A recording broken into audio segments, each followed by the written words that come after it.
Azizlar, bugun ham ro'zaga doir masalalar haqida gaplashamiz. Tushda ehtilom bo'lish, ya'ni junub bo'lib qolishlik.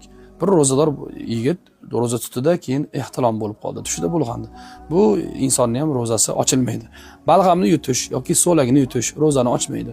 Tish qonab ketdi yoki milk qonab ketdi, tomoqdan ichkariga o'tib ketmasa, nima ro'za ochilmaydi. Yoki burun qonab ketdi. O'sha burunni qonaganda ham yutib yubormaslik kerak, balki nima tuflab tashlash kerak bo'ladi. Endi burunga dori tomizish. Burunga dori tomizilganda agar dori dimoqqa yetib borsa deydi, ulamolar aytadi, ro'za ochiladi deydi. Shuning uchun eng zo'ri havo, kislorodli havo purkagichlardan yoki zyozichka mazlik, zyozichkalardan foydalanish maqsadga muvofiq bo'ladi. Xo'p, tish pastasidan foydalanish ham ro'zani ochmaydi, lekin agar tish pastasi tomoqdan ichkariga o'tib ketsa, ro'za ochiladi. Shuning uchun ehtiyot bo'linadi. Va tish pastasidan iloj bo'lsa saharlik vaqtida foydalanib olgan yaxshi bo'ladi. Xo'p, zarurat uchun uyda opalarimiz, singillarimiz ovqatni tuzini tatib ko'rsalar bo'ladimi? Zarurat uchun ovqatni tuzini tatib ko'radilar, lekin yutib yubormaydilar. Endi tuflab tashlaydi. O'shanda ro'za ochilmaydi. Yoki kichkina bolachasi bor ayollar ovqatlar chaynab berishadi. O'sha bolachalarga ham ovqatni chaynab og'ziga soladi.